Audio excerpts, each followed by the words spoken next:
All right. Hey everyone. I am immediately thrown off today because my build is not working.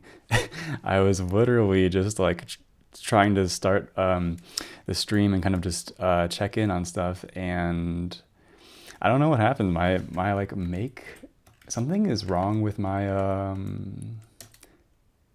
like build, and I cannot remember how to fix this. So yeah, I don't know. This is kind of unfortunate. I hope it won't take too long to fix this because I had like it was working so well, yes, like last week. Um, so we're already off to a bit of a strange start. I'm just gonna post a quick oh hello in the chat. Yeah, man. And I was even trying to watch the previous like I was even looking at my video from last week to even see the commands I was running, and I don't know if they worked. Let me. This is so awkward. Such an awkward way to begin the stream.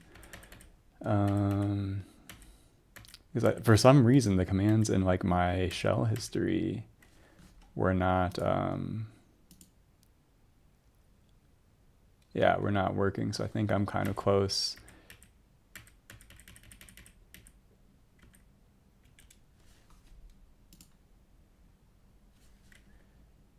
to last week's stream. Okay, what command did I just run there? Okay, yeah, it's right there. I'm pretty sure I'm running the same command. This is so stupid. Okay, so what was it? Yeah, this is like and now that I even look at it, it's extremely weird that I'm supplying these variables twice. I don't know what's I really don't know.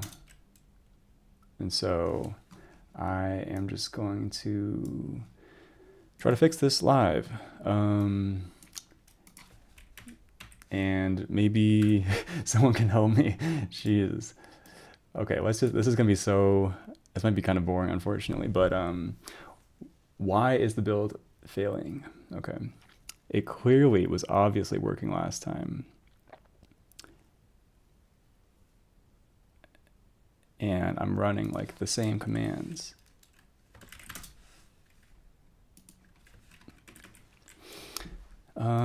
Yeah, I'm just gonna kind of clear a bunch of this stuff away. Did I, like, what happened? So, I had a couple things in my working tree, but all of that is totally unrelated to this. But just to make sure, I checked back out to this version of the, maybe I have to start maybe like a new shell or something is what I don't know if it's such a strange build error. So if I start a new shell,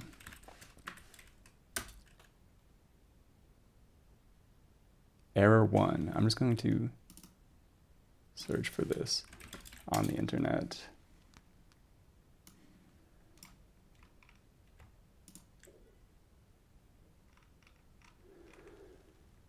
Coming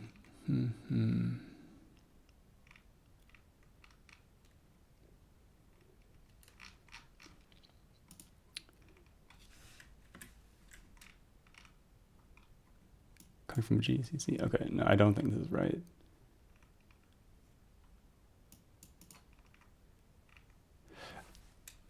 Yeah, man. All right. So how do we fix this? Why does it say error 1? I feel like I'm in the first week of my stream where I was just debugging build errors all the time. Why is there a warn? Like I don't even really know what this is. What if I just rename the warn target to something different? Clearly the makefile is running. Okay, yeah. What the heck? That's so stupid. Okay. I don't know what this is all about, but I don't know why it wasn't running before. But now we're back in action, and I have a kernel that runs. So that was weird. Whatever. I'm going to undo that thing. I'm going to make this full screen again. I'm going to check back out to lab 1, and my guess is I will not be able to like build it because of this dumb warn thing.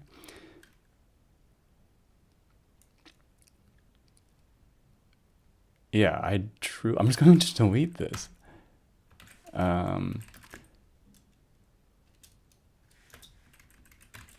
Oops. Warn. Why is warn like all over the place? I don't need this. I don't need any of this. I don't need this anymore. What's the build?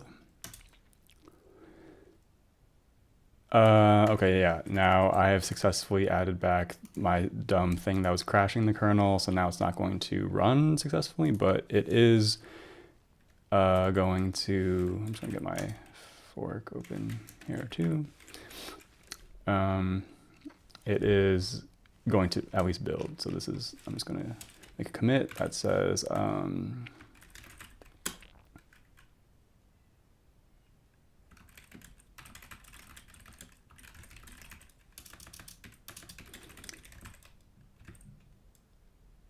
okay, whatever. Let's move on. Going to open up my Miro board, which has all my links and stuff. This is what we were doing last time. Don't relaunch. I also realized I forgot to post this in my Discord channel, so I'm going to do that.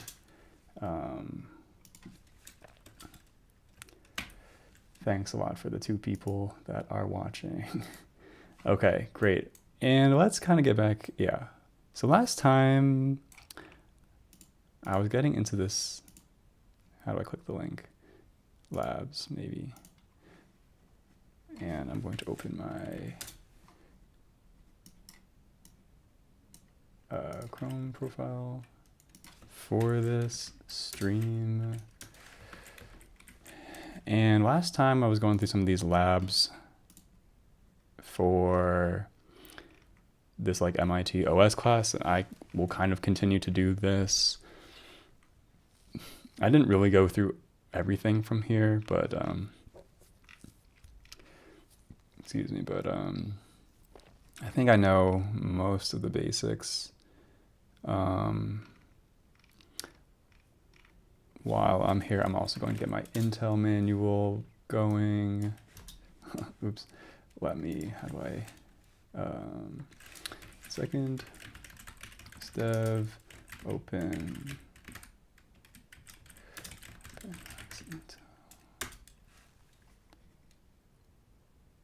because I think we will probably need an Intel manual at some point. So we just got that ready to go. And there's like a bug stuck in my room. I don't know if you can like hear it in the mic, but it's kind of funny. Okay. I just kind of want to get warmed up today. Like I don't really care too much about that stuff, this stuff. There was this one exercise that I kind of wanted to just get started with, just to warm up. Segmentation to work around position independence.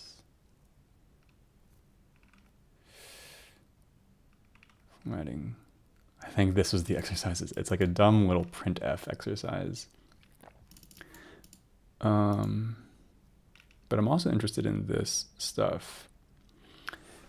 Like last time we were looking at the transition into virtual memory.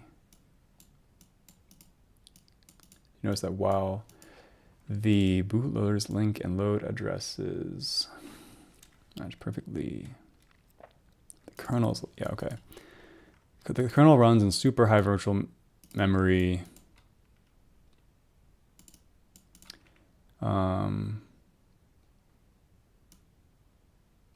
Yeah, this is just all the memory mapping stuff we did last time. While I'm here, I'm going to undo my change that broke everything. Quick check on this. Oh, my lighting. Did not turn my lamp on. All right. Right. It was like entry page dir source, and I had commented out this page directory entry to make a point or something like that, or like mess around and observe that it broke the boot process. But now if I fix that, now we're back at our original working state, which is great.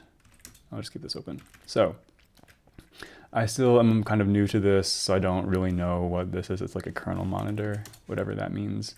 Kern info, never run that before. Special kernel symbols. Okay, that's kind of cool. It's like this little shell that the kernel runs or something like that. So nice. So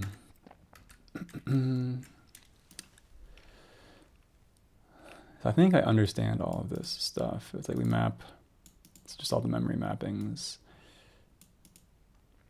x86 Express has two distinct memory management mechanisms that JAWS could use to achieve this mapping: segmentation and paging. Both are described in full detail.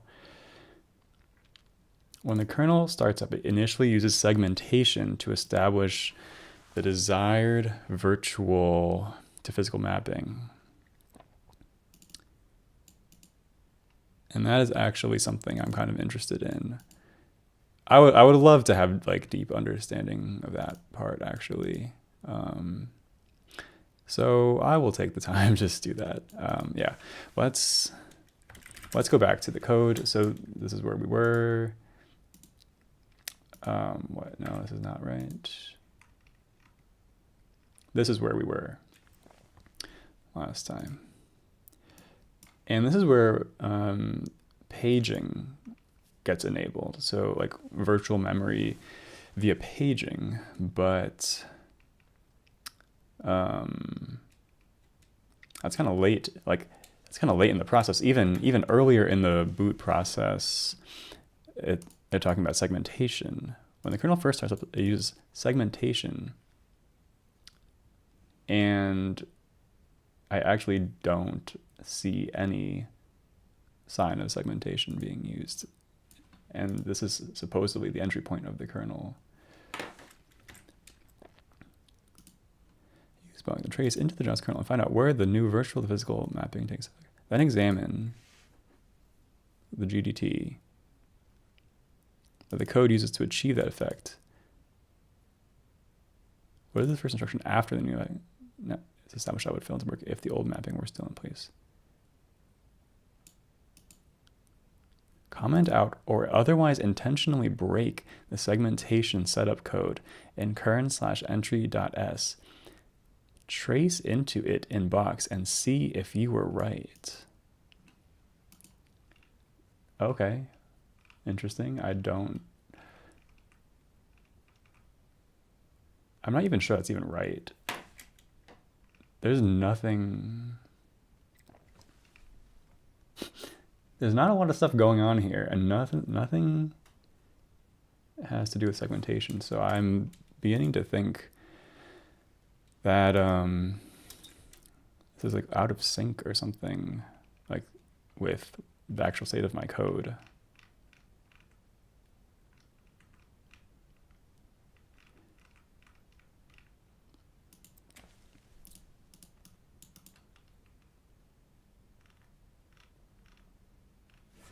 Just to make sure, are there other branches that? No, I'm definitely on like the lab 1. So yeah, I think that should be right. But just yeah, like let's even go back further into the boot process then. So like boot.s is where we start.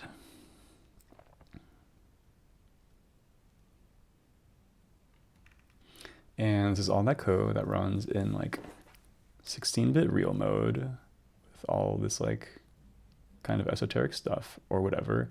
Here is some GDT stuff. So switch from real to protected mode using a bootstrap GDT that makes virtual addresses identical. Okay. That's interesting.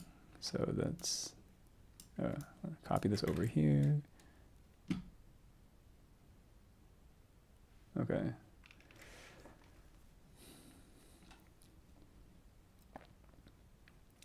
So, yeah, I don't know. Switch from real to using a bootstrap GDT. So I think that's like one of the requirements or something. We could look at the Intel manual if we really wanted to see. Whatever, let's just do it. Let's actually look at the manual and see, and spend a small amount of time. What the? Come on. Okay. Okay. So system programming guide is definitely what we want. And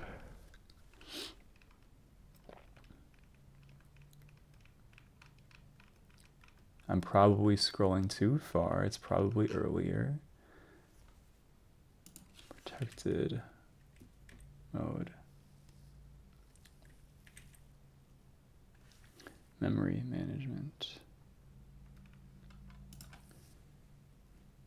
Using segments. Protection.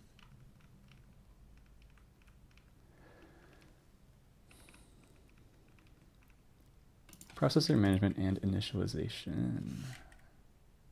Mode switching. Yeah, switching to protected mode. Okay, before switching to protected mode from real mode. So that's exactly what's going on in the code. We start out in real mode and we're trying to work our way up and enable more and more features of the processor. Yeah. Okay. I'm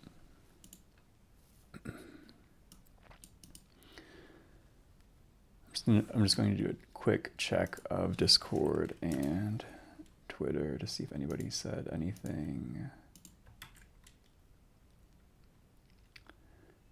But, all right. Okay. Let's just take a look. Okay. To use the processor in protected mode after hardware or software reset, a mode switch must be performed from real address mode. Okay. So switching to protected mode before a minimum must be in memory. Okay, they apparently talked about that earlier. Protected mode is entered by executing a move CR0 that sets the PE flag in the CR0 register. In the same instruction, the PG flag can be set to enable paging. Interesting. Intel 64 and IA32 have slightly different requirements for switching. Recommend you do the following steps. Disable interrupts. Execute load global descriptor table to load the GDTR register with the base address of the GDT. Execute a move CR0 that sets the PE flag and optionally PG. So this is what we are seeing. Load GDT with something which I don't understand yet. Then we're using AT&T syntax assembly, so we then move the CR0 register into EAX so we can manipulate it. Then we do some math and then OR in the PE bit. I kind of want to be able to have two Intel manuals open at the same time. So I'm going to make a copy.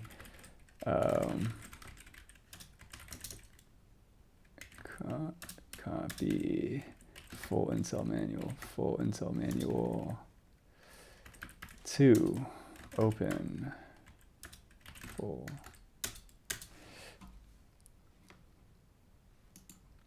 Did that work? Okay. So now I have two Intel manuals, and now I can try to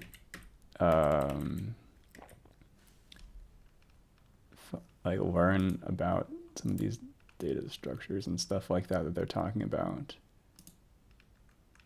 Segment descriptor tables, global descriptor table, local descriptor table.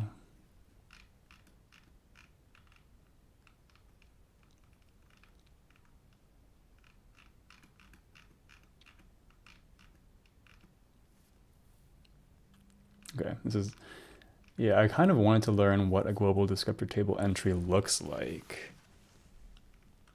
It's a basic flat model, protected.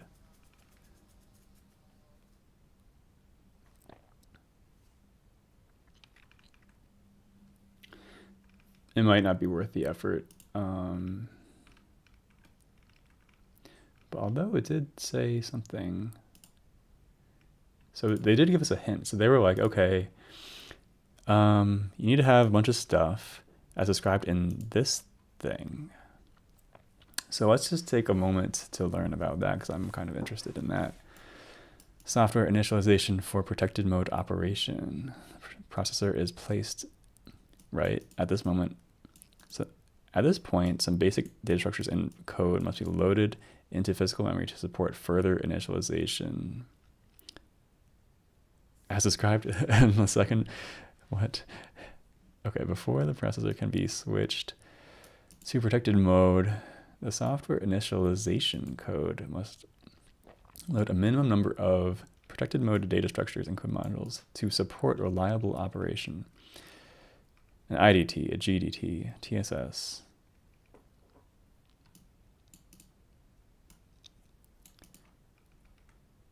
Code segment, one or more modules that contain the necessary interrupt. This is bug. I don't know if you can hear that. If someone can let me know if they can hear a bug, that would be great, so I can know try to let it out, or if I can just keep ignoring it.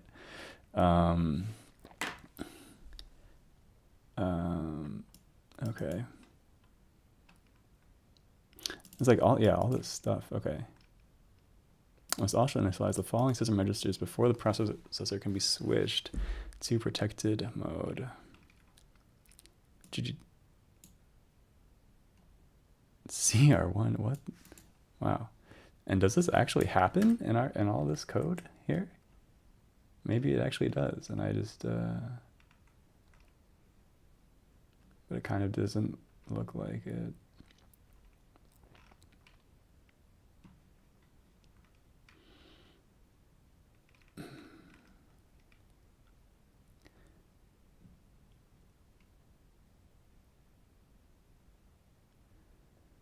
Some selector thing.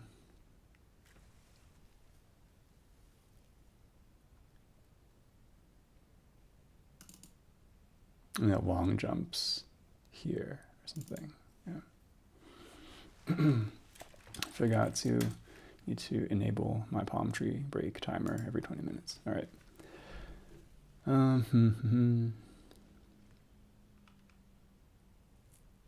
Bootstrap GDT, right?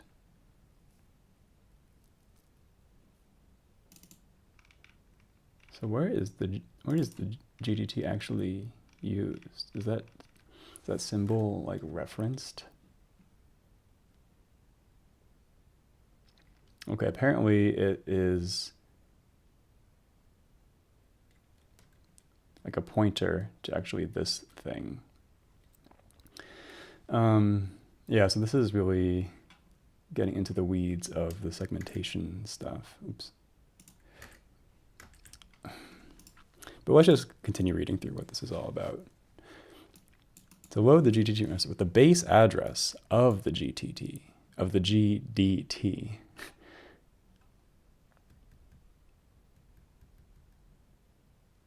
Interesting. Okay. P flag immediately following the move CR0, execute a far jumper call. Right? That checks out. Immediately changes the flow of execution and serializes the processor.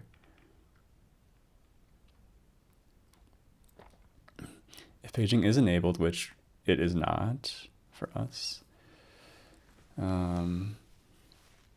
target instruction for the jumper call does not need to be identity mapped.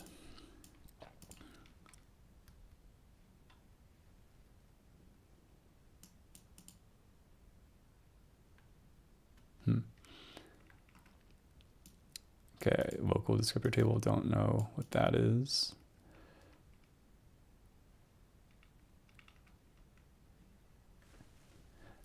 So this is a lot of stuff, and I don't think it applies like necessarily. This is the maximally compatible and like idiomatically recommended set of things to do if you're booting up, I guess, either a 32-bit or 64-bit Intel processor. But it seems like our kernel does not do that. Although let's not go too fast. But yeah, I'm pretty sure it doesn't, because as soon as we get into C, that's when we start loading the kernel off of disk. And also, I also realized one error I made last time. I kind of understand this a bit better now. So, I mean, just as this comment states, we're trying to read a page of memory off of disk. For some reason, yeah, it's still not clear to me. We're not reading the entire kernel. That's for sure. We're just reading one page of the first page of the kernel, under the assumption that the elf header is smaller than one page, but that should definitely be true. I don't know how big elf headers are, but yeah. I mean, I would even imagine the elf header is even in one sector. Like, I don't, like, the elf header I feel like is, I mean, maybe I'm totally wrong. Maybe I thought it would be in the hundreds of like bytes, maybe 1K or something. So maybe 2 sectors. But anyway, we're loading 8 512 byte sectors, which is 4K, right? Yeah, 4096. So yeah, once we get into the C part of the bootloader, there's definitely none of this low level stuff going on. So what I basically learned is that I think you don't need to do like a lot of this stuff.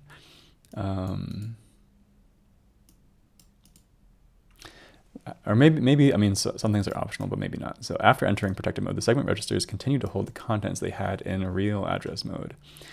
The jumper call instruction resets the CS register. Perform one of the following operations to update the contents of the remaining segment. Okay, so either reload a bunch of these segment registers or use a null selector. Or apparently this is also valid, perform a jump call to a new task, which automatically resets the values of the segment registers. So one thing that's interesting is that I don't see any usage of tasks, like x86 tasks here, which they do like mention, I think, or at least somewhere around here it was talking about how you need a TSS or whatever, task selector or something. But I don't actually see that. And like, if I search for TSS, I don't see any mention of TSS. So, so I'm not sure about that. I think my main takeaway is that, okay, like it's actually kind of, you know, you don't need to do all this stuff to boot up the processor. And you also, maybe you don't even need some of this stuff. I don't know. I kind of don't feel like looking at that anymore though. Let's get back to what we were doing. So I'm just gonna try this exercise and see if I can do it. So we're basically trying to do a bit of printf stuff. So, so basically what's up? We have, so our kernel has a printf function, right? Right? Or what? cprintf.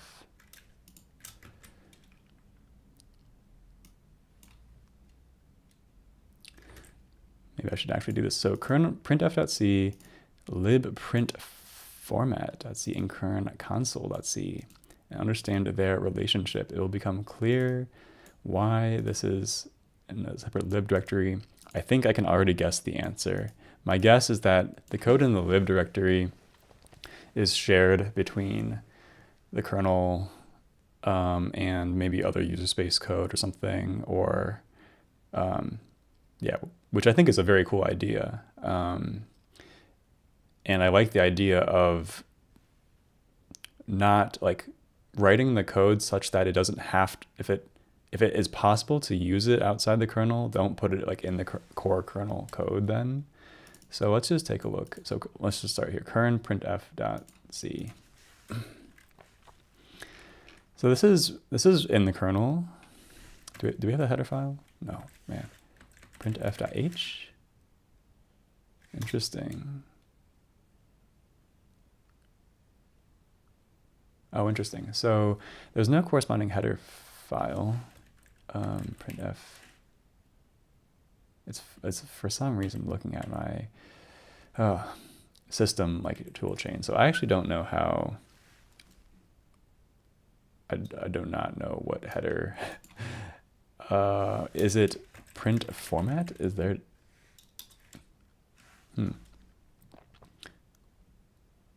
Okay.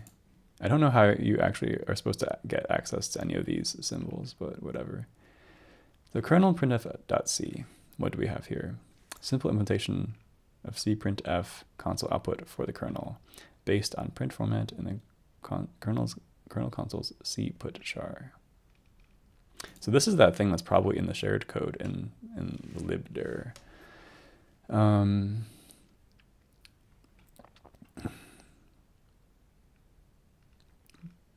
Okay, so what? So like cprintf or something. Oh, interesting. The printf format.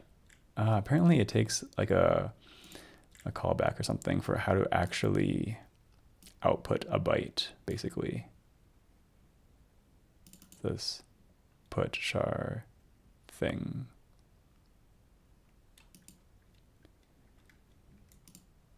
How do we stdio.h? No, why is that? Where? Who mentioned? Okay, yeah, stdio.h is the header. But that's in the inc. Okay, not clear to me really what this incdir is.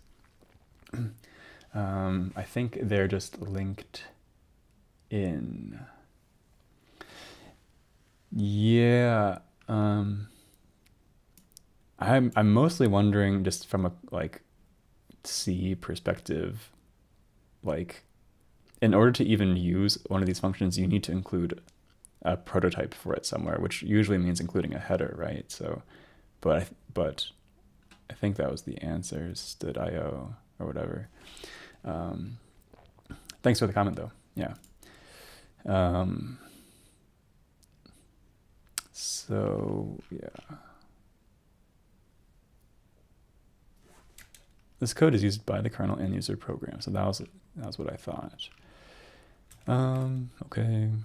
But yeah, my question was, okay, like this is include directory, and it seems like there's a single, just like one include directory for both like kernel headers, it seems, and also these other headers that are not really part of the kernel. But anyway, but yeah, so the kernel is using this like shared code, and the code is generic and takes a callback, and then in the kernel we are using this put ch thing, which actually uses the low level like console thing, high level console IO. Okay.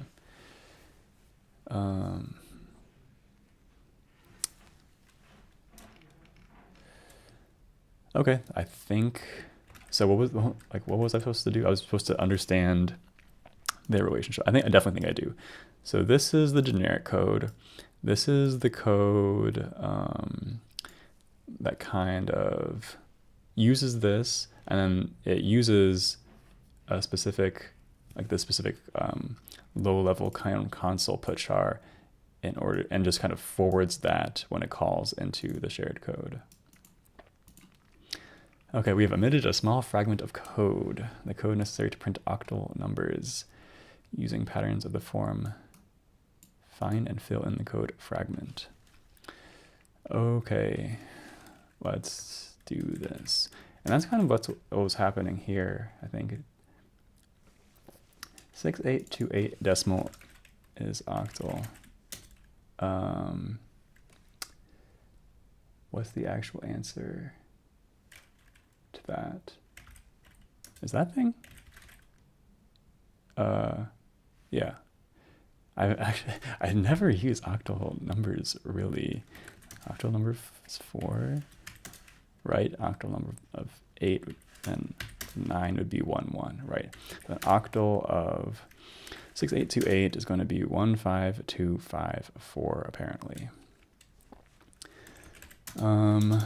So let's get to work. So if I'm going to guess that the code we need to modify is almost certainly going to be in print format.c, because like that's the core. Wow, register. They're doing some some low level. I wonder if that's actually important. I wonder. I've never really seen that used in like modern C code before. Where's our format string? Format string is here.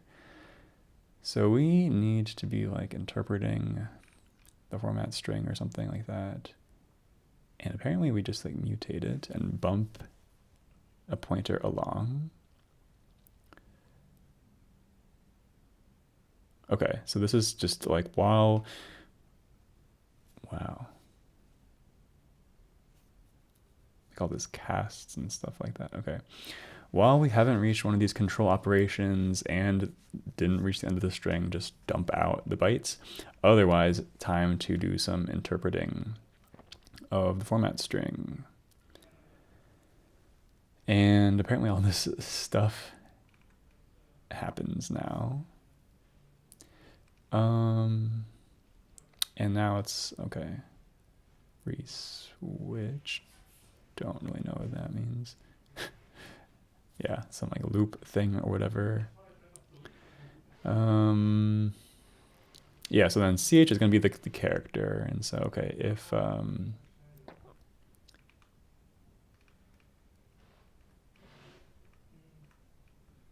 yeah, so now we have like these different cases for the different types of things, and there's going to be octal, which is where we want to do something.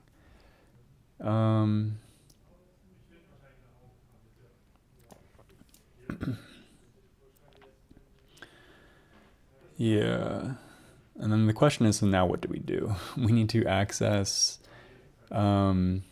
the corresponding like variadic argument or whatever that was passed into this printf call. It's going to be in this va list AP thing, and then like, I don't know, do something with that, which I don't know yet. But we can take a look. I mean, it seems like, so for like a signed, yeah, unsigned decimal, signed decimal, interesting. So you can do a get int or get a uint. I'm just gonna clean this up a little bit. Or I want to just make another pane. Okay. So we're gonna give it our variadic argument cursor thing, as well as an L flag. What is an L flag?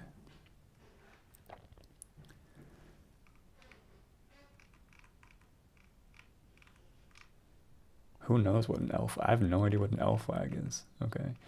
Maybe I can find out by looking at this thing. Long flag. Okay. Of various possible sizes, depending on the L flag parameter.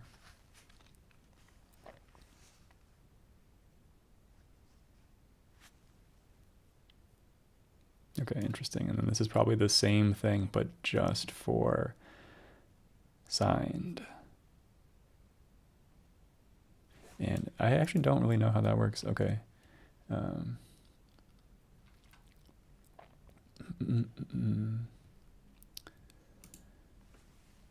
Yeah. Maybe it's probably like the same at decimal, but you pass base 8. Maybe. That would be kind of cool. That might actually be it. Yeah, let me see.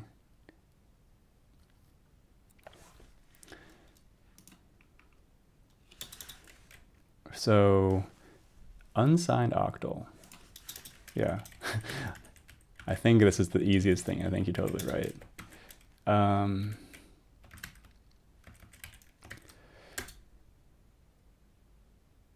Wait, no, but I just, yeah. Okay, yep, okay. Let's do this. 15254. Okay, nice. That was pretty simple. Go to number. But what does number do? Number does print num with a bunch of stuff.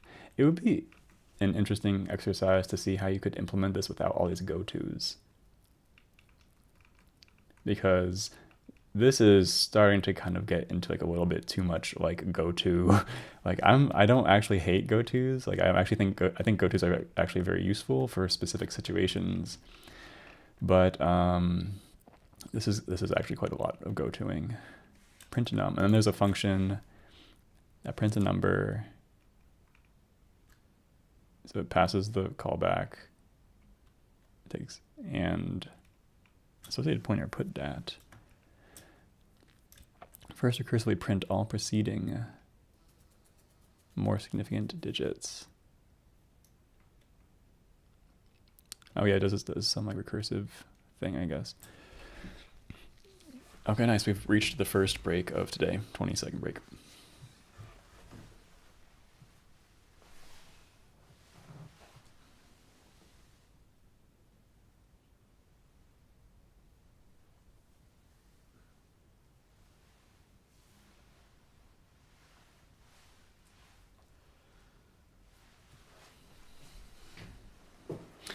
Okay.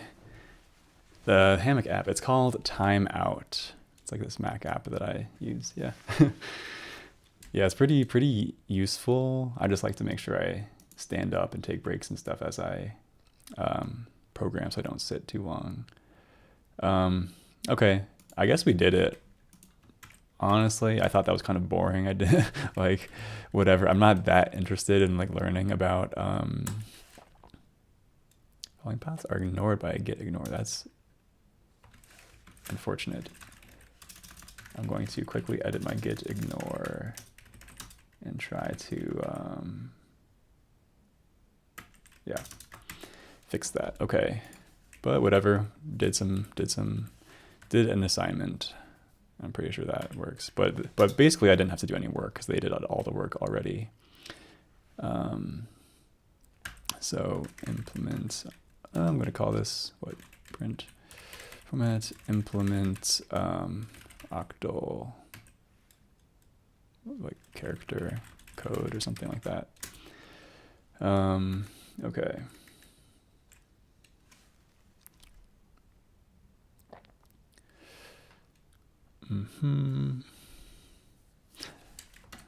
But like what now? I want to do something a bit more interesting. Be able to answer the following questions. Explain the interface between printf.c and console.c. Specifically, what function does console.c export? Okay, we already looked at that. It's like this callback or whatever. It's like this single function for writing something to the console. Yeah, let's like look at that, how that works. So this is the function that's exported. It should be console.h, right? Console. Okay, where does this thing? That's also instead io.h. Interesting. What? Lib stdio.c? I feel like this is out of date. I think that comment is out of date. Anyway, yeah, what's going on here? Like, lib reline? Because this is a kernel function. Whatever. So there's a single, or maybe this is like a generic header that can be used from like anyone from the kernel or from user space maybe, and then it just gets like linked. Maybe that's what you were saying, Krakan, if that's how you say your name. And then this is just, I mean, maybe there's even a separate implementation of this, or maybe there could be like a separate like user space implementation, although I don't see one right now. And what's it saying? Explain the following from console.c. If CRT, okay, I don't actually know that, so I would be interested to learn about that. CRT pause. But I'm just going to try to read the code and maybe we'll get there eventually. So cons, put C. Given a character, I'll put it to the console.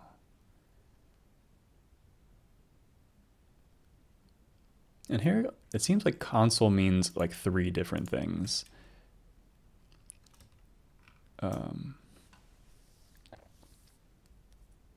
So there's the serial console. There's the parallel port. And then there's the CGA. CGA. What does CGA stand for? Oops. CGA display? Is that right? Got it.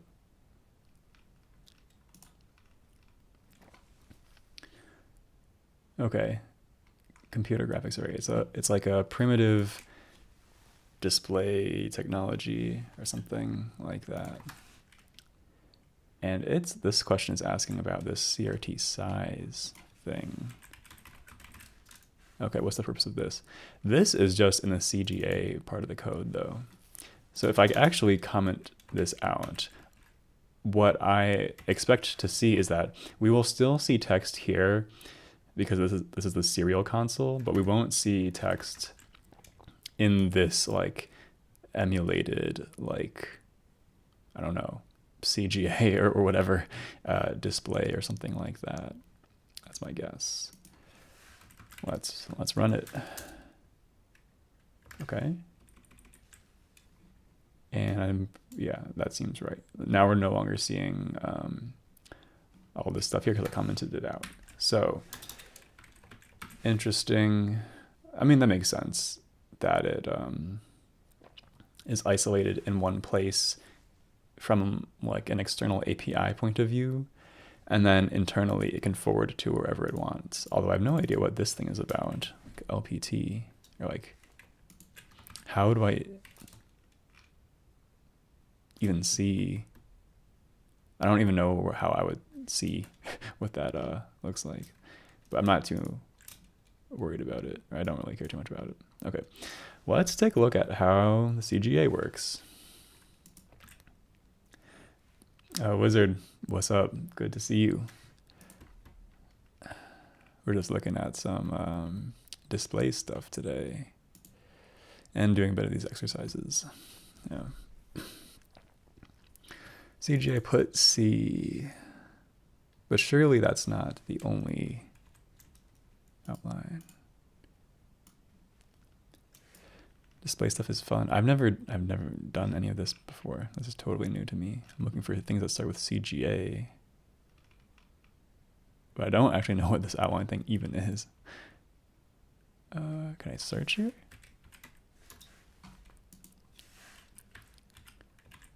I don't know if I can search in that area. Position. Whatever. CGA. CGA init.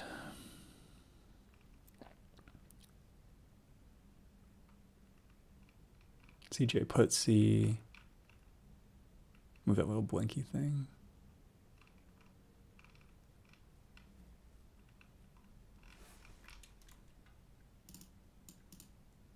Just going to do a search. Okay. It seems like it's just two things. So I'm kind of curious about this actually. So where does CGA init get called? This gets called console init. What's KDB again? Keyboard, right? Keyboard. Serial exists. And where does this get called? Yeah, in the kernel. Oh, interesting. Where does this get called? Oops. I was trying to use the VS Code. Man, what? That's weird. It adds another pane. Okay. Oh, okay. Okay, yeah. So basically, i386 init is just like the kernel. Like, it's kind of like a real entry point for the kernel where virtual memory is totally set up now. The stack is set up so we can really just start running C code, and then basically time to do the kernel stuff.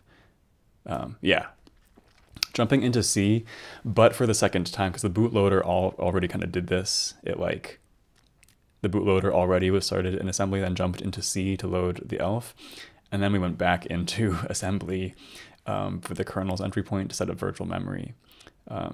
Although it would be interesting to see if maybe we like if there would be some way to enable virtual memory at the same time, because that's what we saw in the manual. The manual is talking about how this specific thing, it's like, okay, protected mode can be entered by executing a move series 0. In the same instruction, the PG flag can be set to enable paging, which is saying that you don't have to like first enable protected mode and then enable virtual memory with paging as a second step. You could probably do it in both. So that could be a little project idea for later to see how that would happen, which might even mean the kernel wouldn't need to start an assembly, maybe. But anyway, I see. So i386 init is just like the kernel's init. C entry point, basically. And before doing anything else, complete the ELF loading process. Clear the BSS. Why did that not already get done? Interesting. I mean, that's usually the responsibility of whoever's loading the ELF.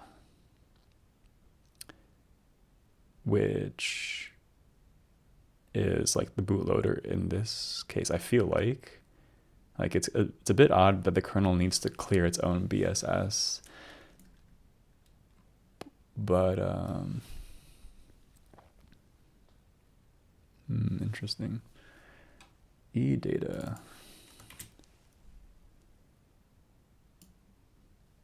This is some like linkers. Oh yeah, linker scripts or whatever.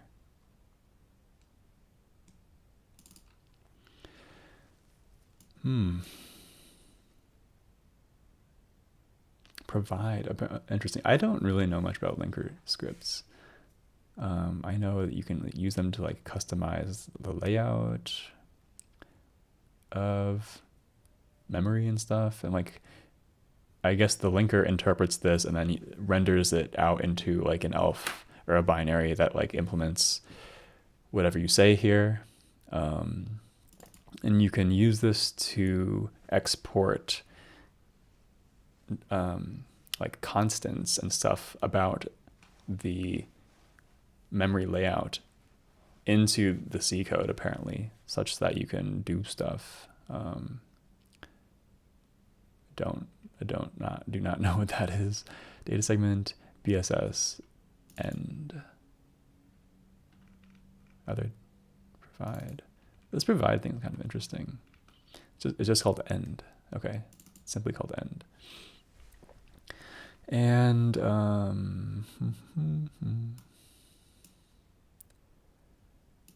yeah. Okay. I will just pause for a second to promote my Discord server. If you're watching and you're enjoying this, I would love to see you in our Discord server. The link should be in the description of this video. I can also find it really quickly. Paste it here. Gotta make sure I always forget to plug myself. So Lizard is an OG in the Discord server. But would love to see anybody else. If you are interested in systems programming or learning about operating systems or whatever, feel free to join.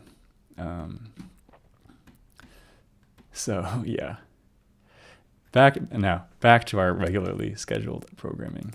So I'm just thinking about how unusual it is that the kernel needs to be doing this work, though. I would expect that to not be the case.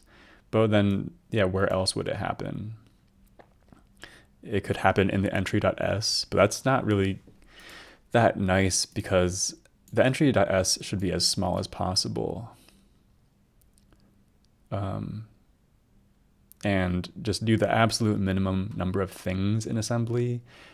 So it makes sense that this is not there. And the only other option I feel like would be the bootloader, which could do it here or something like that, right?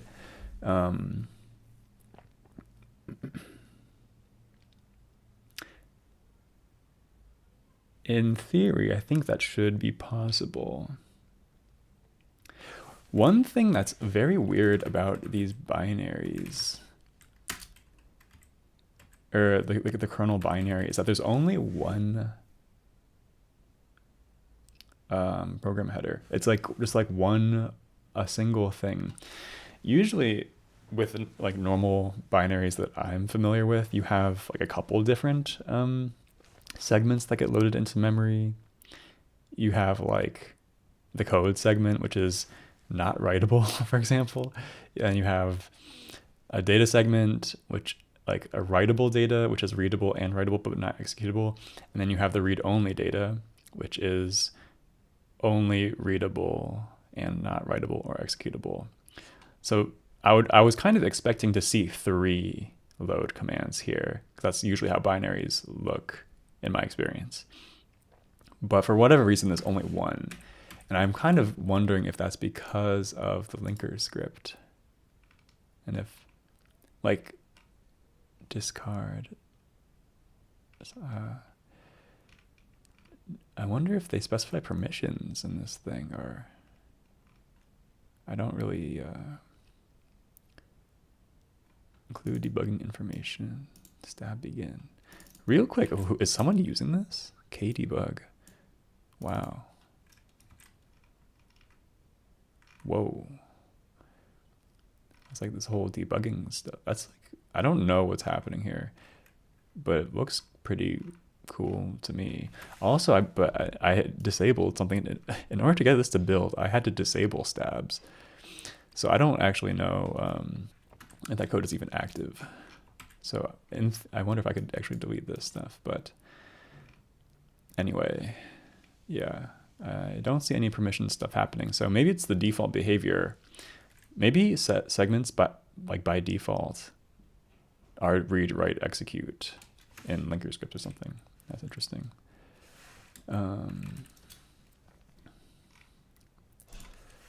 So anyway, we were getting a bit distracted though, or rather I was getting a bit distracted. Okay. So maybe indeed this is like the right place to do it. I think ideally I would move this out into its own function or something like that.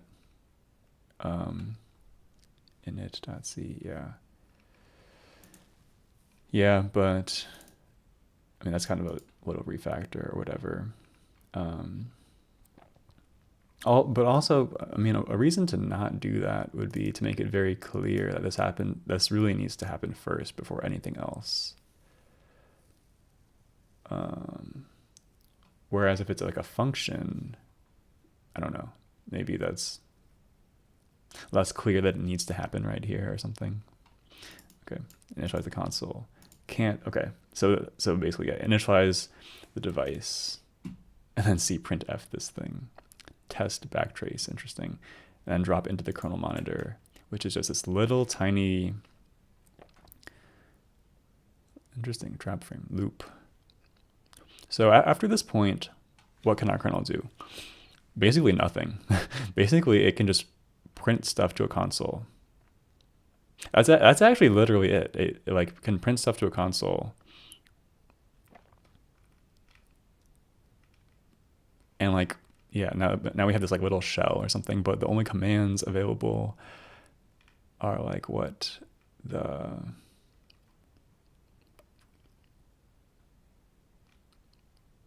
where are the commands even? I don't know. The help command and the kernel info command, right? And there's probably, it looks like they were stored in some,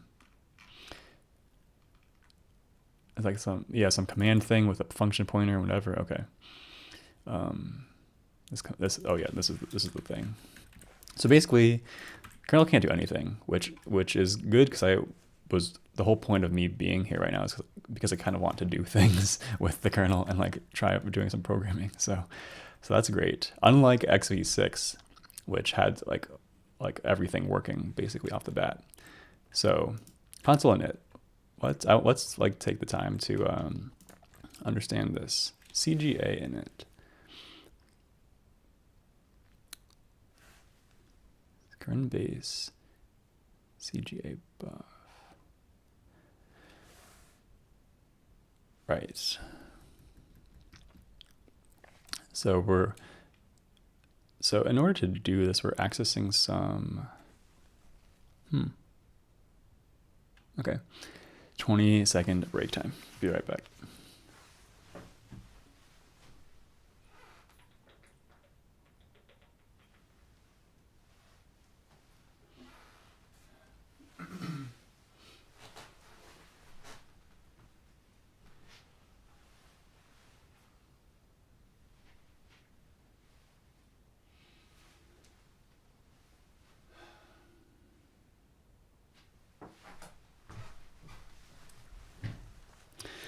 Okay.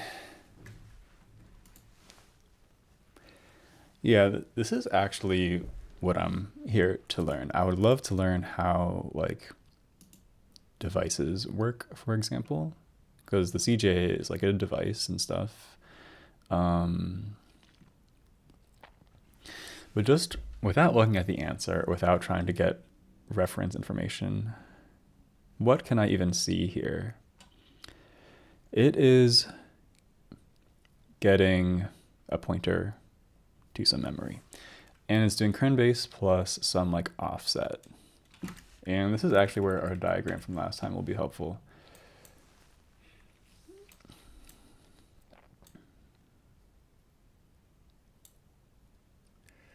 Interesting though. So it's accessing this kind of high address in virtual memory. So this is like the very highest part of memory or whatever. The high, I think it's 256 megabytes, which is mapped to like this low region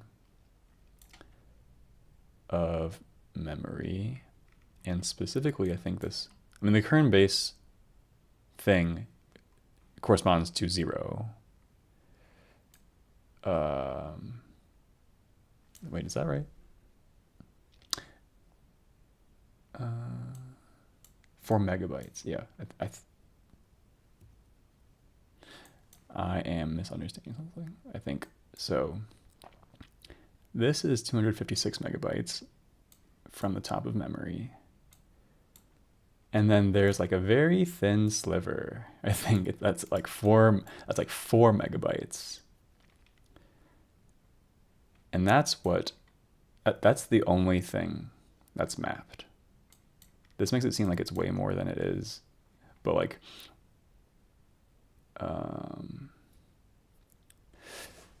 so I'm kind of not getting this actually. Like, what? Like, where did this number come from?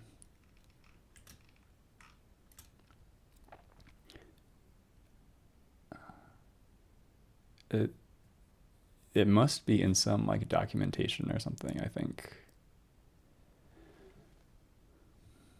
Maybe that's just a raw physical. So I'm gonna make a guess. My guess is that this device is just like exists at a well-known like hard-coded fixed address in physical memory, which I think it's literally this. I think that's literally the address in physical memory. And then now we're like in the kernel, and we're trying to, and we need to somehow access that physical address. But virtual memory is enabled, and so we need to have a mapping that points to that address.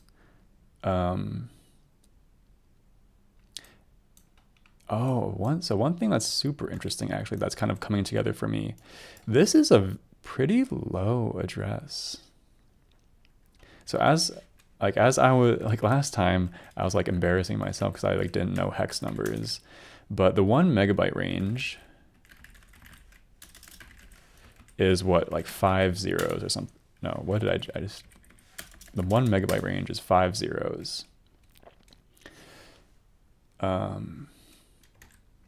And this is beneath the 1 megabyte range.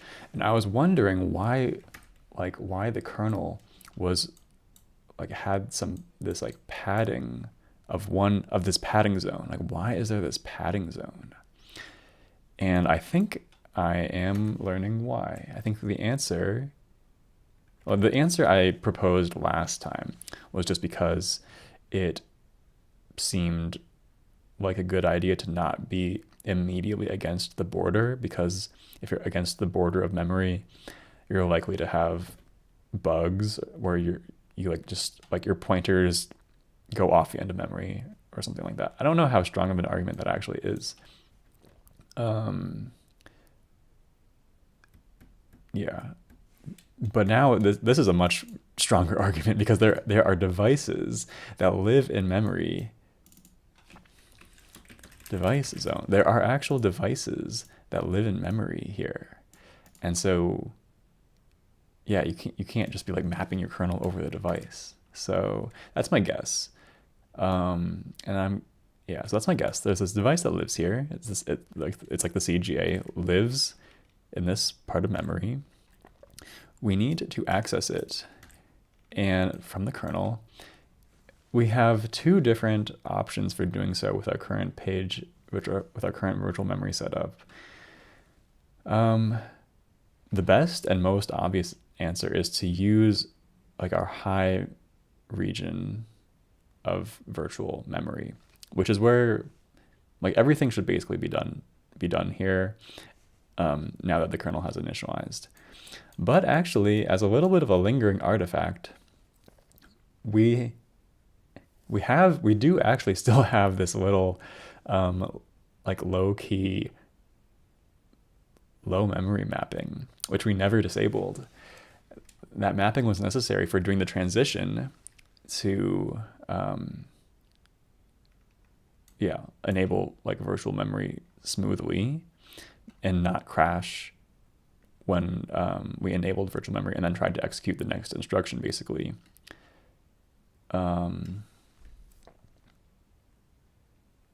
So I actually have a kind of a theory that it would also work to not have this thing here.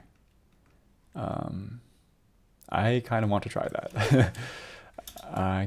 What's the state of my Git though? What's this thing? This is just saying add it back. Okay, so everything should be working. And like, what is my console? I commented out something, but let me get back. So is the console? Okay, this is back to working. So good. So now here's my experiment. I suspect that this is actually not really necessary. Which is not to say that we shouldn't do it. I think it's actually like idiomatic and stuff to be using the current base, but because of this little artifact, I think this might work. Okay, maybe not. That's not working. Wait a sec. Something is very strange here. Did that really break it? Is that really what broke it? Really? Yeah, that's what broke it. Interesting. So I'm not understanding something. The reason I thought that might work is because of all that. I have too many. Oh, should I just quit my code or something? Okay. Because, hello. Sorry, what happened? Good. Okay, the reason, I just did it again. I have this like it's like command. Yeah, that's the one I want. Okay. So totally the reason I thought that would work is because entry to S takes the entry page dir.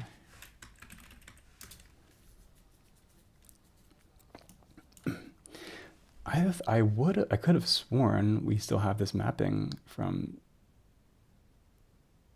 0. This 0 mapping there to the low region. And so I totally would have thought that these kinds of, that access would be valid.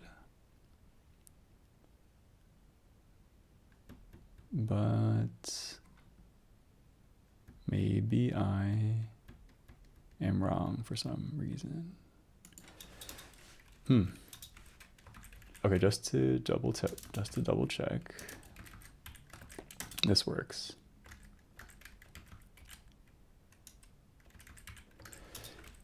This doesn't work.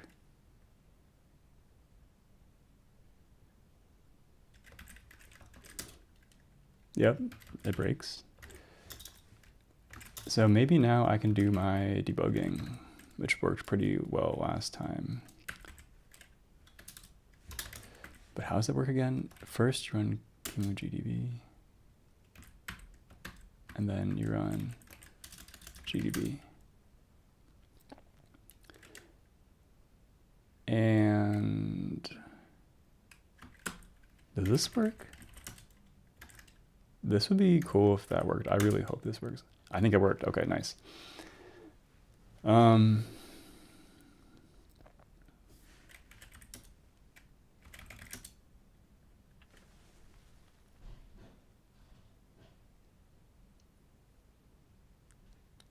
it's AT&T syntax.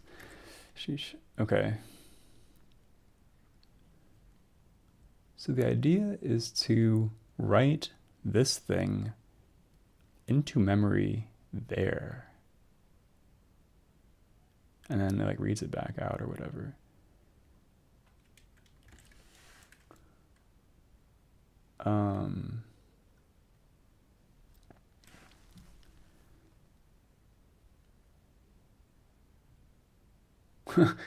Interesting, what?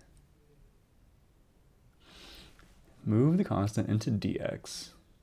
Move this thing into, does that actually do a memory write? I actually don't, what? Move? I guess so. It's using a constant. Oh, it got, because it is a define, I guess. So it's using a literal, it's using an immediate.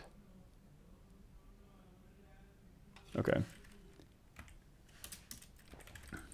Oh, stop. Okay. So if this has, okay, quit. And then step I. This is. Okay, so this is the final instruction. This is the memory access. What's going to happen here? Quit. Step I. Yeah. And that crashed.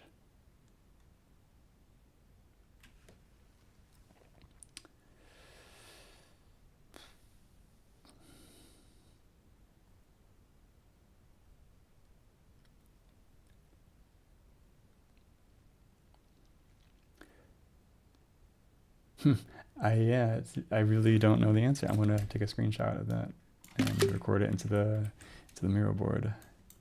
Oops.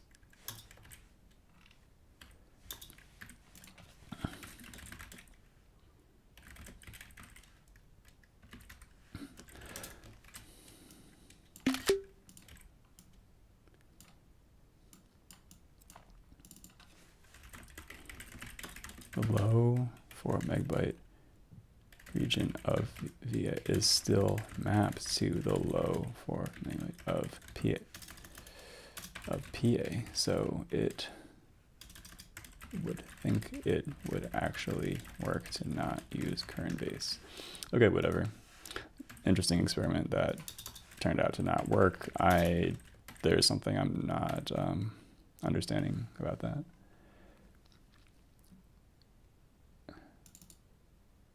What's this? Static. Weird name. What's this? Okay. CGA base.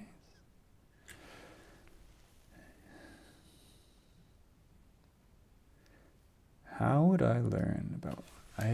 I'm super curious about this actually. How would I like learn? I want to go to like the reference material and see if they.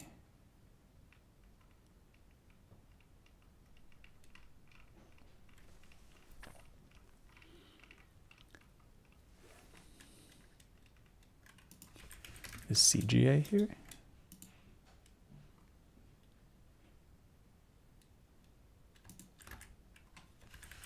Oh wow, it did not work. Okay.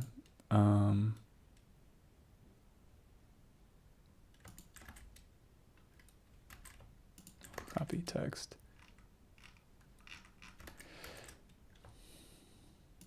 Copy. Okay, nice. Let's take a moment to just like, I'm just gonna move this out of the way, download it off to the side. Get it.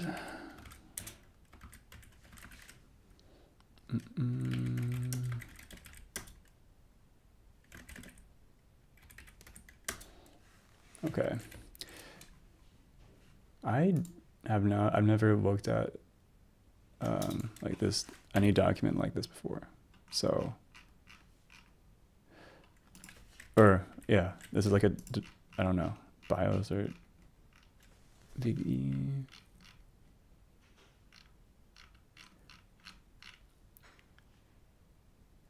I'm just going to start searching for some of these constants to see if I can learn more about it. So like,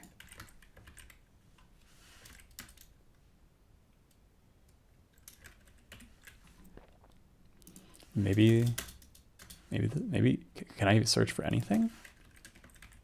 BIOS? Okay, searching does work. But for example, what about this? Okay.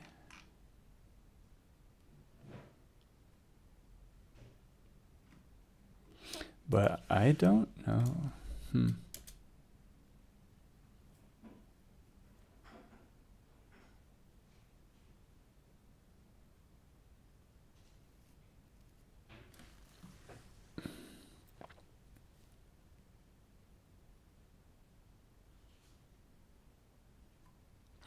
Wow, I do not really understand that.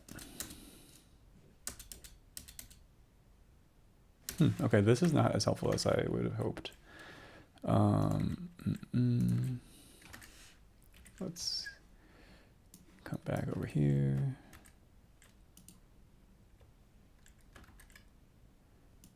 CGA Display.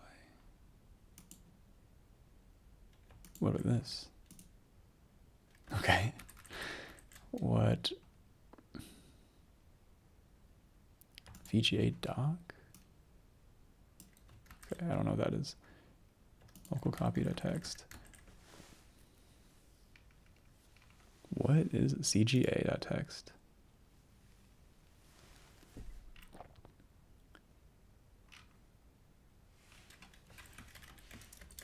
I'm not seeing this A55A thing, which is used here. What about this thing again? Oops.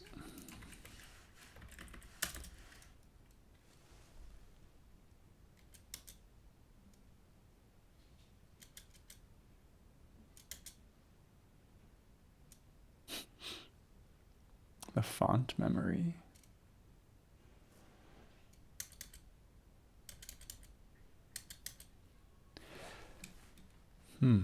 It's not actually that helpful. Maybe I need to go back to the top. Or what if I just search QEMU CGA programming? Find out.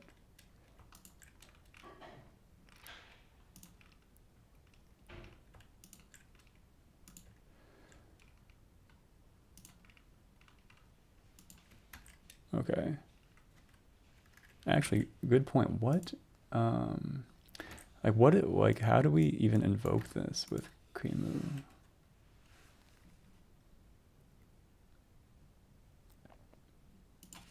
Just curious, what's that command line like? Already in use. Oh, oops. Okay.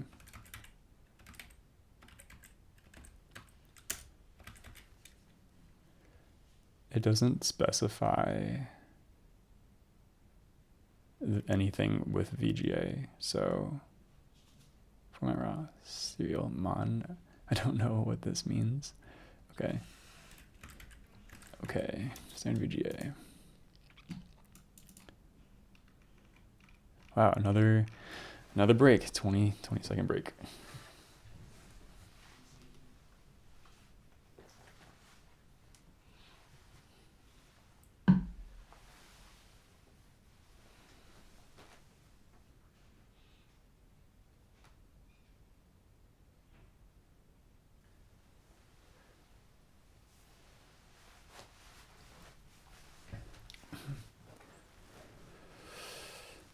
Okay.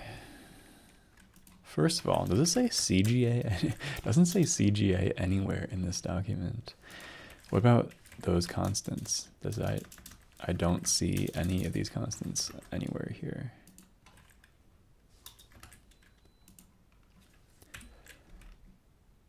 Okay. I don't see any, is it BD? B8, oh shit.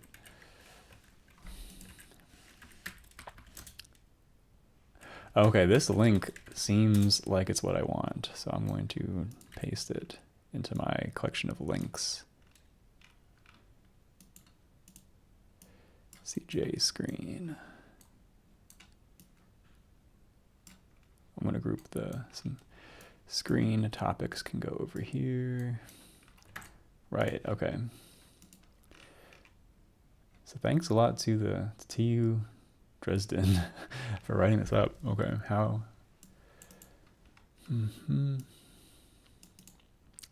Okay, CGA text mode. I'm gonna read this out because I don't have any experience with this at all. So, have their own memory, the video RAM, which is used to define the screen contents in graphics mode. Bits must be set or cleared for each pixel. In text mode, sufficient to transfer the ASCII code of the character with its display attributes into video RAM. The conversion is then performed independently by the graphics card. Okay, that makes sense. Basically just saying while you're in the simple text mode, you just write ASCII text bytes into memory, and then that gets rendered out onto the display. It's easy to program and perfectly adequate for this lecture. Each screen position occupies 2 bytes in video RAM. Okay. First, an even takes the ASCII code. Second, the desired foreground and background color, mapping the screen positions. It's done by lines and columns. Okay. Resolution of 80 characters per line and 25 lines. The character in the upper left corner occupies bytes 0 and 1.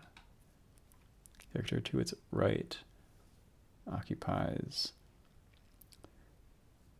2 and 3. Okay, yep.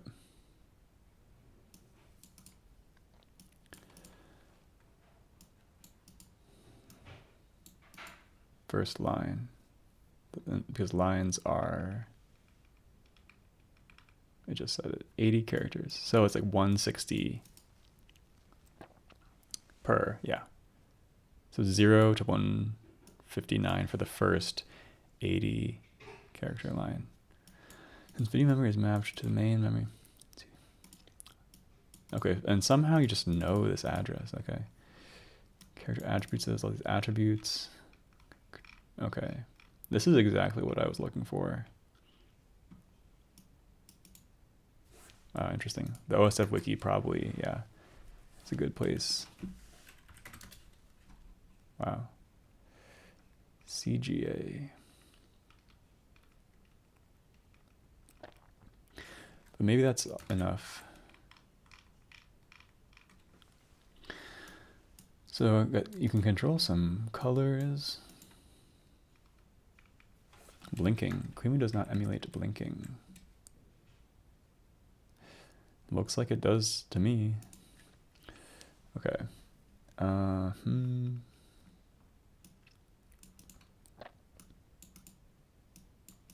Okay, some colors are available.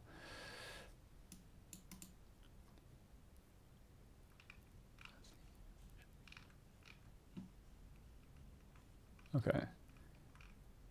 So there's some colors, so whatever, I don't really care too much about that. Then the cursor, to query or set the cursor position, the video controller of the graphics card must be programmed. CGA's video controller provides a total of 18 control registers, each 8 bits wide. Only control registers 14 and 15 are of interest here for, okay. 2 registers can be accessed directly. Instead, access goes through the indirection of an index register and data register. For this purpose, the number of the control register must be read or written.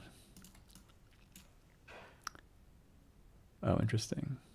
So there's these two registers we care about, and we need to put things in them, but we can't access them, but rather we have these two other registers. Number of the registers is first written into the index, then the actual is then done to the data register. And these are addressed by the in and out CPU instructions since they were, okay. And they're in 3D4. Do we have that? Yep. 3D4 and 3D5. For some reason, what? And then it's like that plus 1. And apparently there's like some mono buffer thing. I still have no idea what this is doing and haven't been able to find documentation on that. But now that's kind of makes a little bit of sense. I am just based off of this code, I'm inferring it's some kind of like query. And then like based off of, or well, no, wait a second. So it's like you can write this byte to what is ostensibly the screen buffer. And then, oh, is A, what is? Maybe this,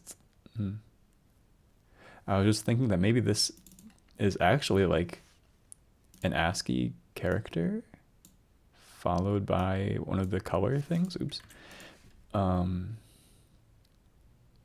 A5 seems kind of high to me though for, right? Hex. This goes up to like, what, 7, right? Yeah, it's like A5 seems a bit high for me, but maybe it's 5A.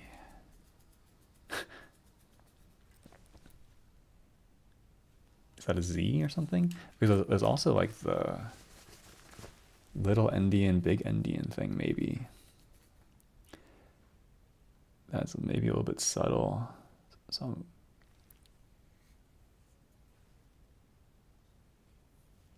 yeah, maybe this is actually a Z.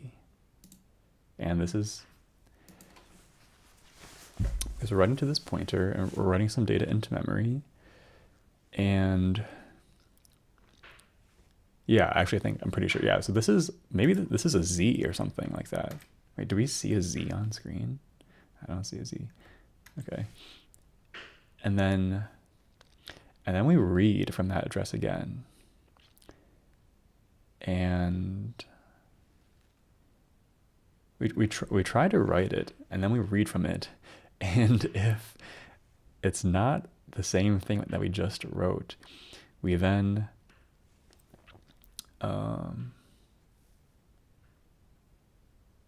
also what? So we have this address. We actually read from it and see what was there. We attempt to do a write, and if it like if the write didn't work or something, then we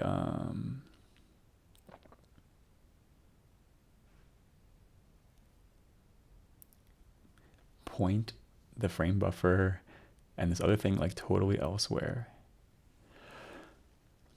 Otherwise, we actually put the thing back into memory.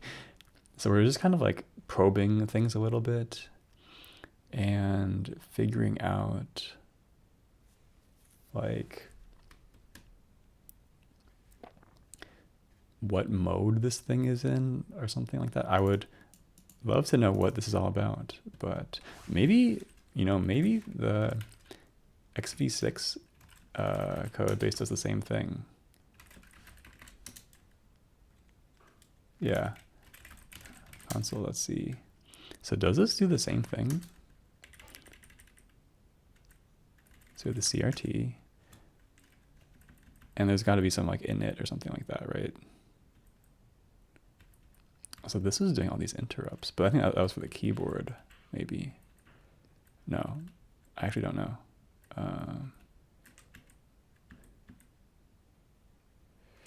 But what about the CRT port?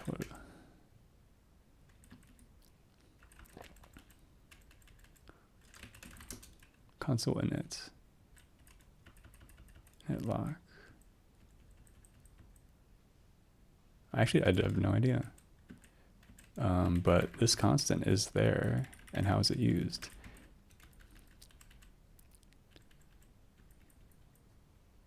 Interesting.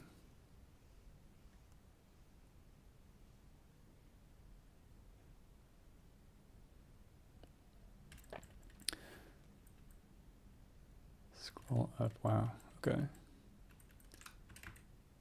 This is a bit more, this is like actually integration with the keyboard or maybe or something, I don't know. Cons put C.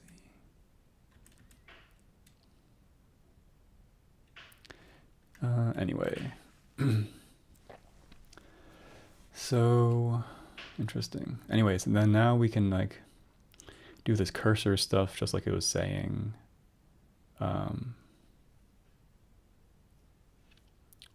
Where we and what did it actually say?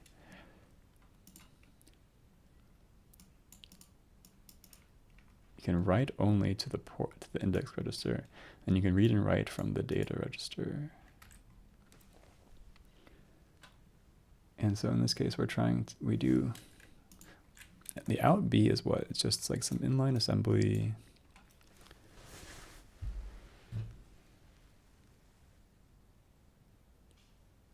That does like write a data byte to like that port or whatever.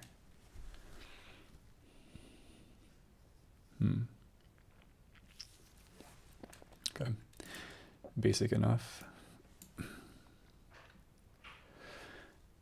And so this is like the port address, or yeah, we determined the port address somehow. I don't know which. I mean, we could actually probably figure out which one it actually is by debugging. Yeah, actually, although during the CGA init, is it possible to print things out? Not to the CGA yet, because we're still initializing it, but maybe to the serial console.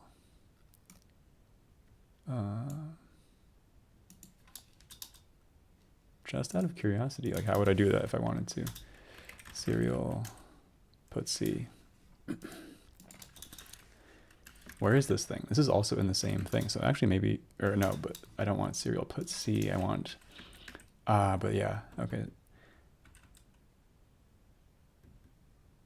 So yeah, but wait a sec. Is it possible to printf at this point? To call printf? I am not sure. So cons init starts very early on, and we're like very early on, but wait a second, this thing is printfing.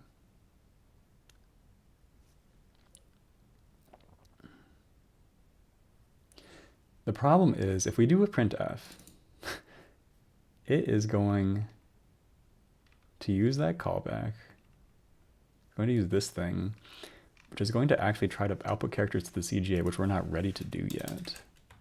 So I'm, for the moment, not going to do this, but hello?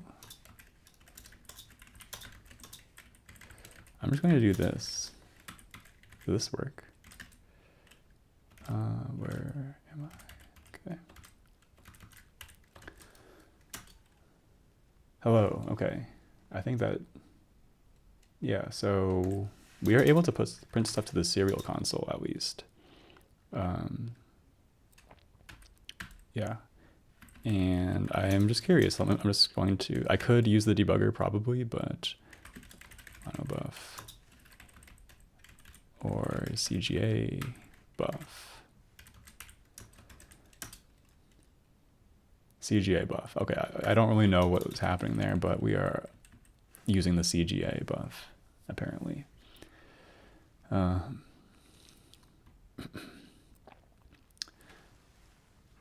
So, and then we,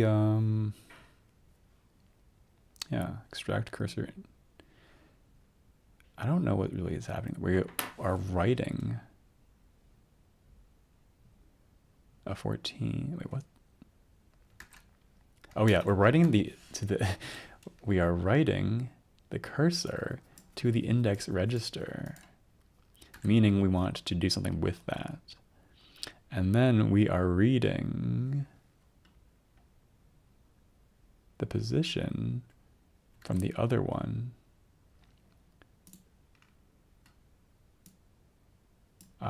Yeah, okay. Wait a sec. So this is the high thing. Wait, right?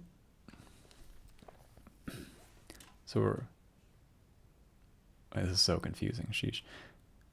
We say we want to. We load 14 into.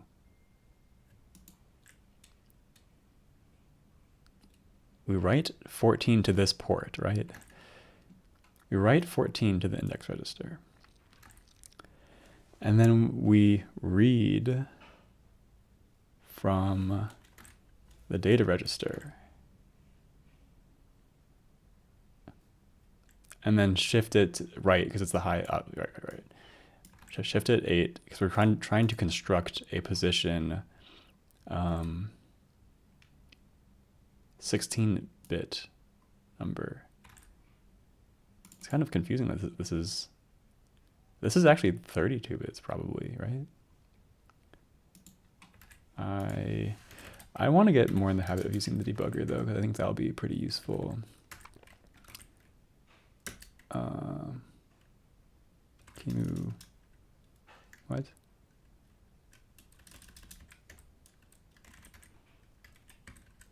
Didn't I, GDB, right?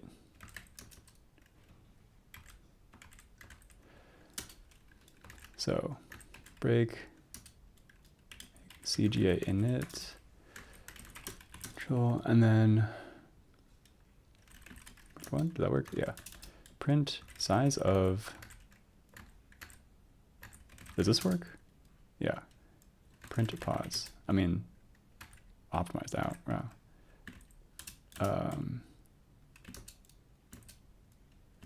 Yeah, I have a fully working debugger. That's very cool. Print pause optimized out, but I can still print size of. Yeah. Turtle sandals. Hey, just wondering, what are you working on exactly? I am.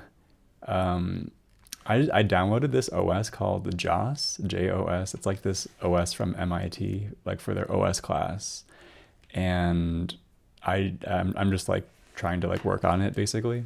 I was going through some of the instructions, I was going through some of the class assignments earlier. Yeah, and during the process of doing that, I just find a lot of stuff that I learn about. And so right now I'm learning about the display driver basically. Yeah. But my goal eventually one day is to actually like work on this OS and like implement features for it and stuff, but I'm not quite there yet. I'm still just kind of learning about it. But I'm trying to just learn about the things that I'm most interested in. And so like for me, virtual memory is one of these things, but also drivers and hardware is very interesting to me. So yeah, thanks for asking. Okay, yeah, so now we're trying, yeah. Extract the cursor location, and then we construct a 32-bit int, I believe, yeah.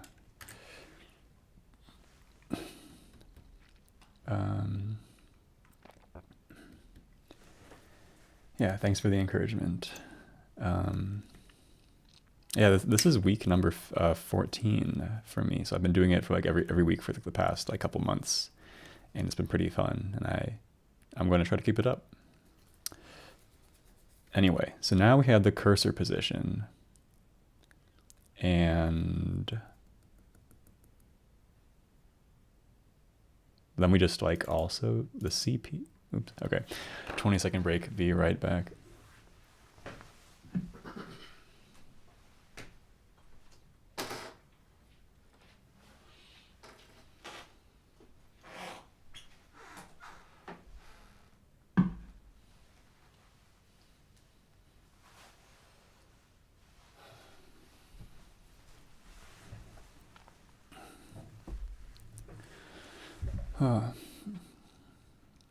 Yeah. So this CP thing is a local variable, and then now we're setting like these global variables to it. Yep. Okay. So we're just like storing this location, and we are just storing the current cursor position, I guess. Like, yeah, we have not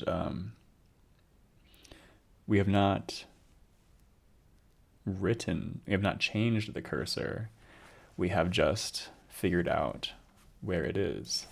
And just for fun, I'm just going to print that out. Cprintf cursor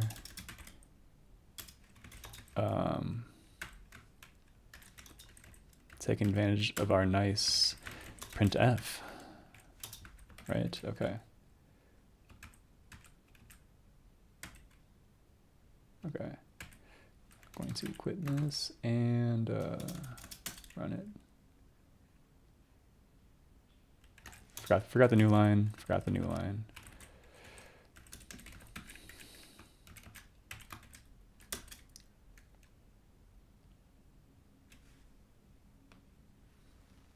Cursor is at 640.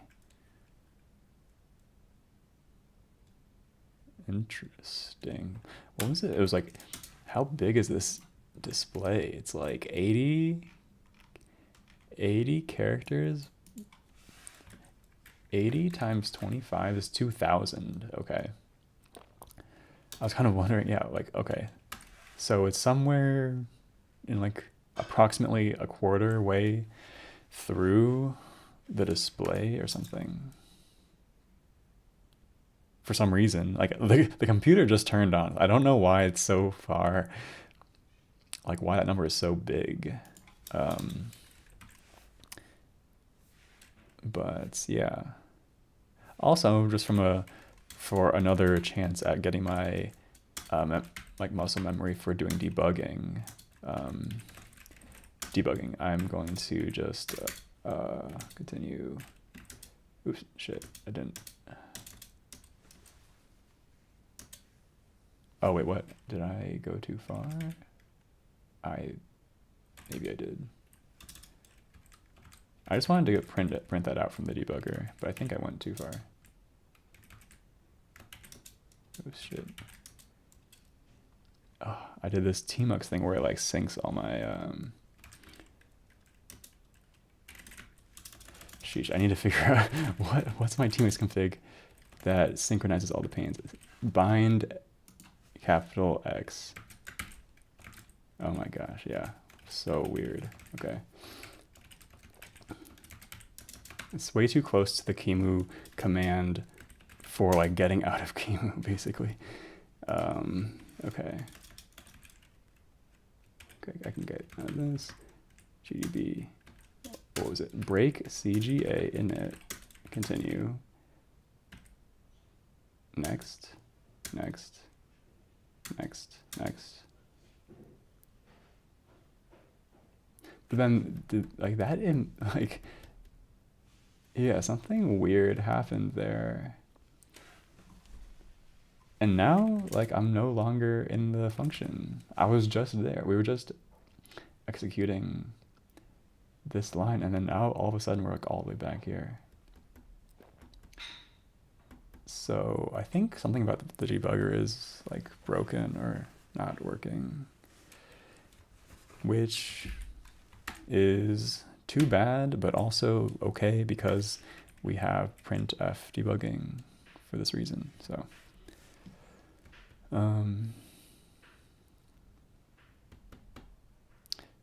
okay, the stream is ending pretty soon, but before I go, let's see if we can actually understand this thing, which was like what the actual like homework assignment said to do.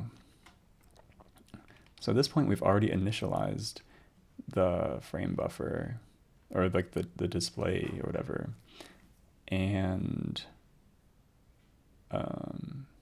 now it's time to actually write a character to the display. And the character comes in here as int c.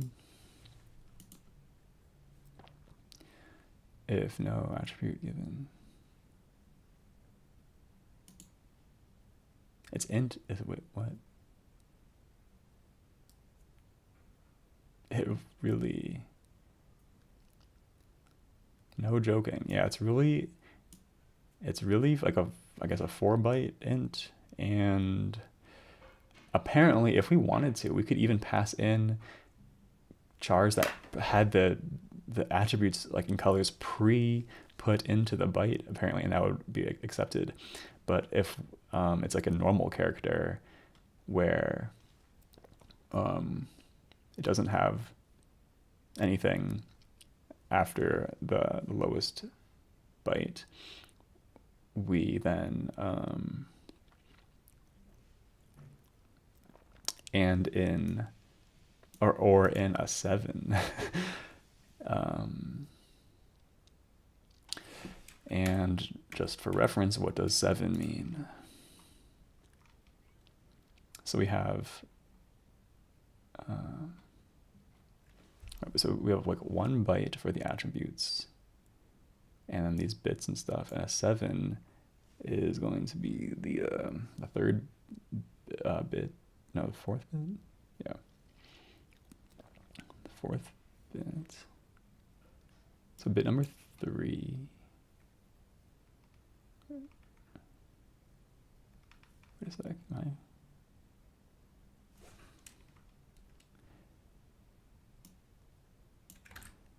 am I like going, so it's like 4 bits, right, for each, or well, kind of 4 bits and then 3 bits for the background color.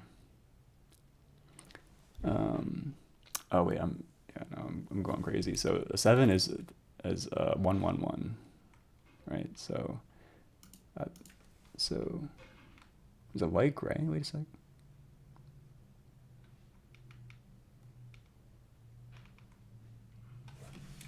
What color? What color is on this? Is that, so that's light gray?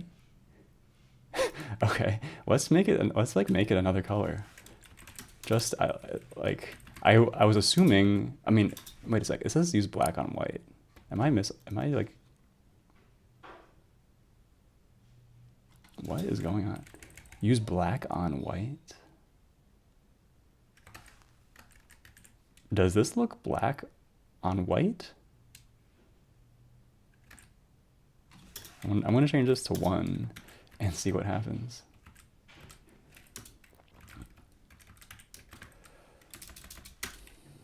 Okay, what? It looks exactly the same. Did I even do anything? Okay. Well, that's a mystery for next time. More importantly, what actually happens? So, based on the actual ASCII byte, we then maybe do some different things. But for the normal case, all we do is write the data into the like video memory and advance the cursor. And the purpose of this, okay, well, so we advance our local like in-memory like cache of what the cursor is. This actually updates the cursor and moves it to the next position, to the next slot, right? Which is why, okay, yeah. Although, wait a sec, I commented out. I commented this all out, so let me not do that. And now there's H's. Why are all there? So now this is like not working. Why are all these H's? Was that me? Was that like my fault? Because I changed this?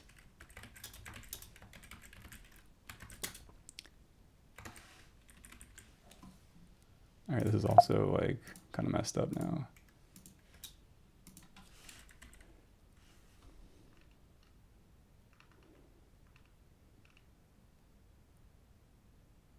Oh, I see. I see. Yeah.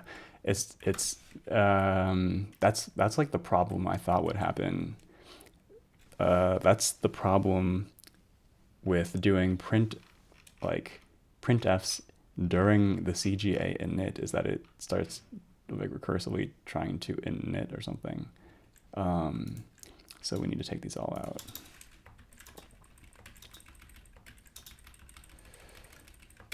So now this should work. This now should be back to working, right? And then now we can actually test what happens if you change this thing. Yeah, and it's like, I guess that's blue, I think. Let's make it red. Let's do like a really like Halloween type vibe. Okay, or whatever. Spooky murder vibe OS, red text. Nice, that's pretty cool. I feel like I learned something today. And so actually this default thing is, it's like actually like the gray color, I guess.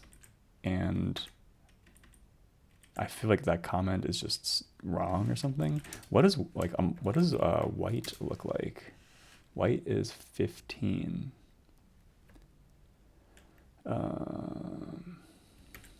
Okay. So white is 15. Shit. Which is going to be F.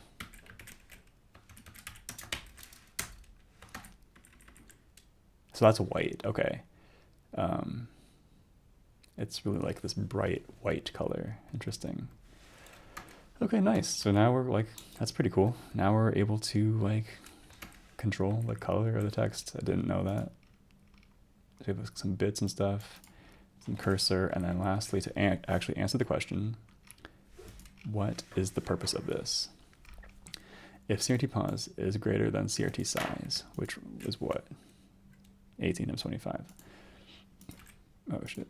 Okay.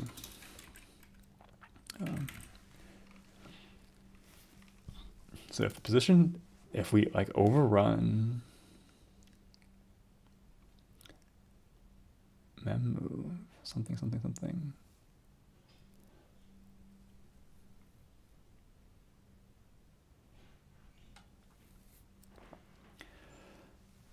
Okay, I don't immediately actually know what this is. It's moving something like,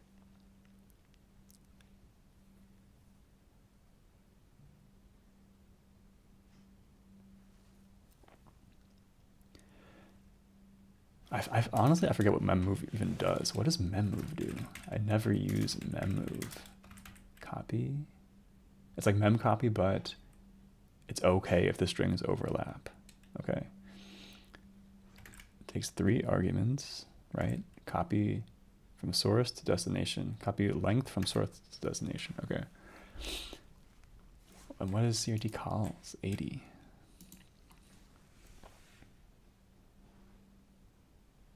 CRT buff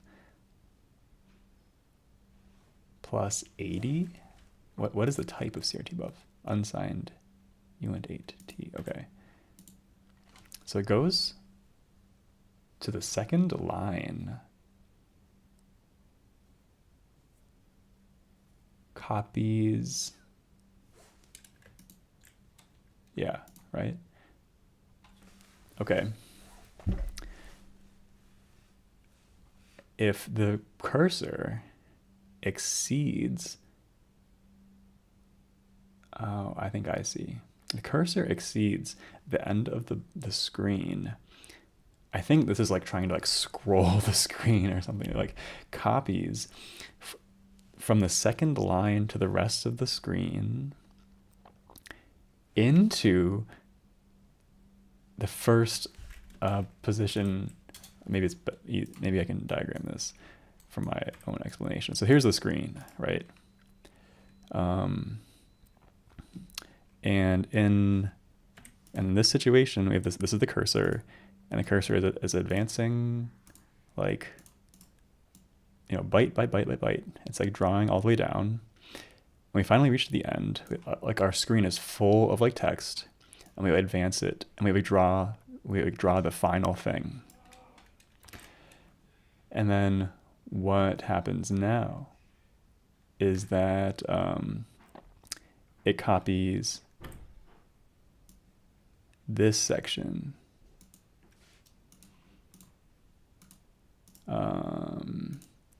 Call it this section. This is everything but the first line, and it moves it here, right? Yeah, mem moves it. It just moves it a little bit up one line in memory, and then lastly, for I equals CRT size minus columns.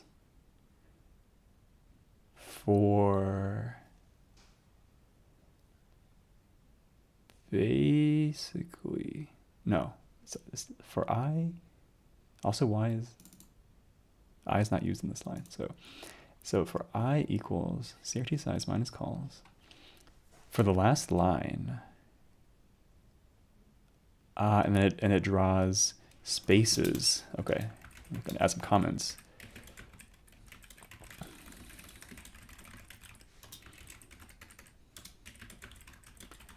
Copy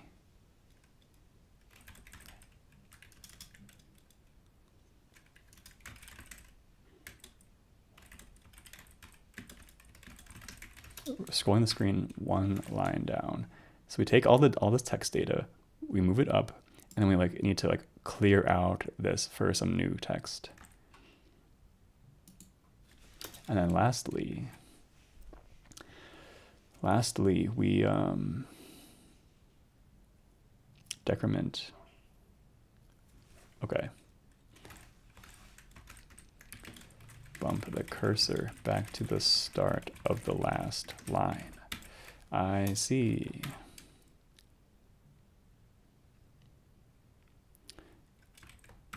It would be kind of neat to see this in action.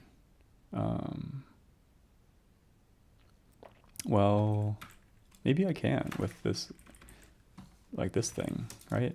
I can actually put data into here.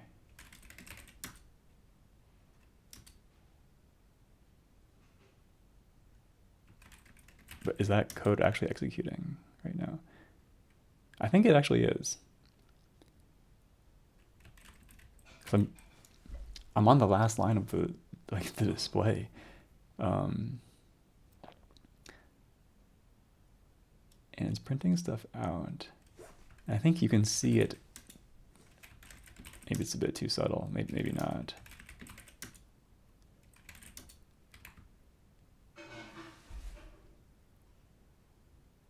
Like, what if I just copy like this whole? Can I copy and paste into this? No, I can't. This will take a long time. Anyway, I get the point of this. It's like to scroll the screen a little bit, clear out the last line, move the cursor. And then lastly, it's like interpreting some of these ASCII control codes, which is actually kind of interesting because like it's kind of rare to need to do this kind of programming, where the implementation of the tab character is to output a bunch of spaces, output 5 spaces for some reason. To do the new line, we advance the interesting. So the carriage return resets the cursor back to the start of the line. To implement the new line, what we do is advance the cursor like the cursor is like somewhere random here. We advance it to the next line and then use the carriage return thing to shift it back to the start, which is kind of interesting. I don't know what the /b thing is. All right, 20-second break and then I'll end the stream.